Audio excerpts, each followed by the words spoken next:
So we just finished talking about the consequences of discipline and how it impacts student engagement. So the next question you might be asking is, well, then why do we suspend? Why do we exclude kids from school if we know it doesn't work? And there's pretty much four reasons why school districts suspend students. The first one is it's because it's a deterrent, right? We think that if you're suspended for an infraction, and I keep you home for 4 days, that 4 days at home is going to be so horrible for a 16-year-old that they are never going to do anything bad again. And the truth is that we know that that actually is really, really ineffective, and that our students who wouldn't want a 4-day vacation from school, most of parents work, so those kids are usually at home playing Xbox. So we know that that is not really a deterrent. That doesn't, and seeing the student next to you be suspended for 4 days also isn't an effective measure of changing my behavior as well. So as a deterrent, that's one reason why we do it. It's completely ineffective. The other reason why we suspend is safety, and this is important because our first goal is to keep everyone safe in schools.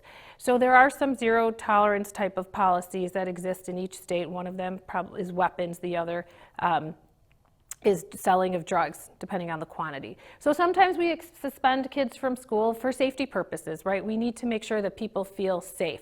So by removing that student from school, doing another proper investigation, maybe with the police involvement, and also handling the chaos that ensued, depending on the situation, is important. Sometimes with students, we need to remove them from school in order to create a safety plan when they come back. So sometimes we just need that time to be able to create something safe for when that student returns so that that student and the rest of the building can be safe. Sometimes we suspend just because we think teachers need a break. So if you're being really disrespectful to me in my classroom and I'm sick of you, I send you to the dean, you might suspend that student just because, I need a break and I need to teach my class. The problem with that is that we don't really work with our mediation techniques, and so we never restore the relationship between the teacher and the student who offended the teacher or created that violation. And so we're just putting that student back in the same position they were. There has been no repair to the relationship, and so that break time doesn't really work either. And lastly, we suspend because we think it's really cheap, right? It's a really cheap, it doesn't cost me any money to keep you home from school. So, having a bunch of social workers and psychologists and interventionists, that's really expensive. And school boards are like, oh, that's a lot of money. Wouldn't it be better if we just kicked everyone out of school?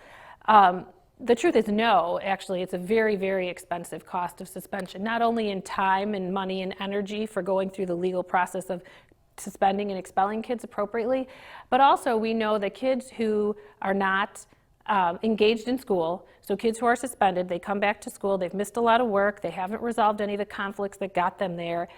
We know that those kids are less likely to graduate, and we also know that high school dropouts have an enormous cost to society. They have lower income, they present less taxes, their taxable income is lower, their social service costs are higher, they're more likely to be incarcerated, and they're more likely to engage in criminal activity. So the truth is, the reasons why we suspend, while they seem up front to be pretty logical, the actual truth is when you look at those unintended consequences, that's pretty abysmal.